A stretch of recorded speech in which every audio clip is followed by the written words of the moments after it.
আয়োজন ও গণভোটের বিষয়বস্তু নিয়ে আলোচনা করা হয়। সভায় লক্ষ্য করা হয় যে ঐক্যমত কমিশনে দীর্ঘদিন আলোচনার পরও কয়েকটি সংস্কারের সুপারিশ বিষয়ে ভিন্নমত রয়েছে। এছাড়া গণভোট কবে অনুষ্ঠিত হবে এবং এর বিষয়বস্তু কি হবে এসব প্রশ্নে রাজনৈতিক দলগুলোর মধ্যে যে মতভেদ দেখা দিয়েছে সেজন্য সভায় উদ্বেগ প্রকাশ করা হয়।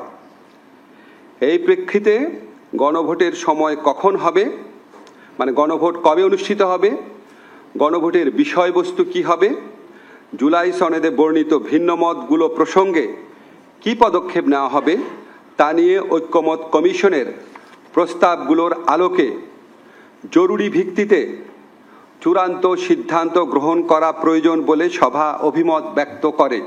প্রাণ সসের মাখামাখি টেস্ট নুডলসকে করে তোলে আরো ইয়ামি আরো জোস। প্রাণ সস, সসের বস।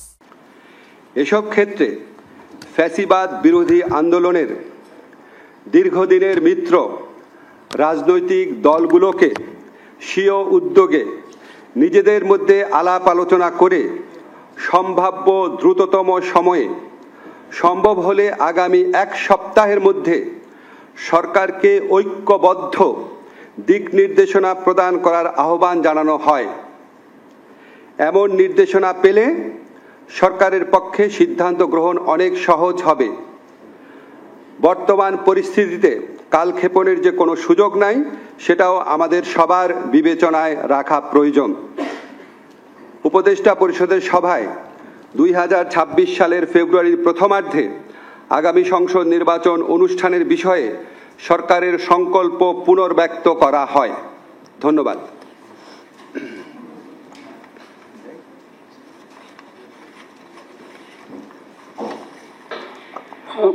প্রশ্ন, জি, আদেশটা কবে জারি হতে পারে বা কি এটা সিদ্ধান্ত কি?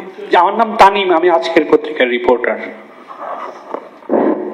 জি, কি বলেছেন? মানে যে আদেশ যেটা সেটা আসলে কবে জারি হতে পারে বা কি সিদ্ধান্ত কি এই বিষয়ে? তো এই এখানে তো আমরা রাজনৈতিক দলগুলো ফ্যাসিবাদ বিরোধী আন্দোলনে ওনারা 15 বছর একসাথে আন্দোলন করেছে, আমরা ওনাদেরকে একটু সময় দিতে চাই। ওনারা একটু যেসব বিষয় উল্লেখ করলাম সেগুলি বিষয়ে নিজেরা আলোচনা করে এগ্রি করতে পারে নাকি আমরা একটু দেখি। স্যার, আমি ইউসুফ পারভিন বলছি, দৈনিক কালবেলা থেকে। জি জি,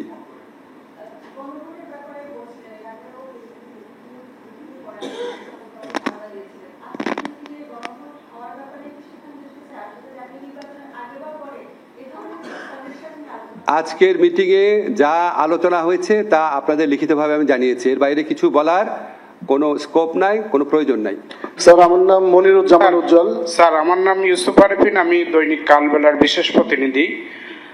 আপনারা যে এক সপ্তাহ আলটিমেটাম দিয়েছেন দলগুলো নিজেদের মধ্যে আলাপ আলোচনা করবে, তারা যদি আলোচনা ব্যর্থ হয়, ঐক্যমত্যে না পৌঁছতে পারে, সেক্ষেত্রে গভর্নমেন্টের দায়িত্ব কি হবে? গণভোট দিয়ে সরকার কি সিদ্ধান্ত নেবে? হচ্ছে আমরা কোনো আলটিমেটাম দেই নাই, আমরা আহ্বান জানিয়েছি। আলটিমেটাম শব্দটা আমি আপত্তি করছি।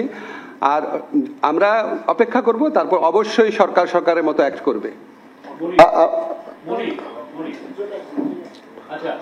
আমি একটু বলি। স্যার, আমার নাম মনিরুজ্জামান উজ্জ্বল, জাগো নিউজ থেকে বলছিলাম।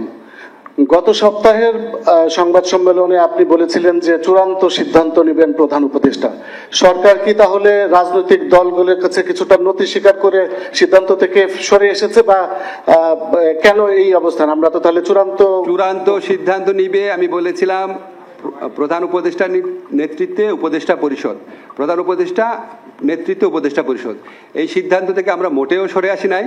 রাজনৈতিক দলগুলার ঐক্যবদ্ধ সুপারিশ প্রত্যাশা করা, এটা তো আপনি আরো আপনার গুড জেস্টার হিসাবে দেখতে পারেন।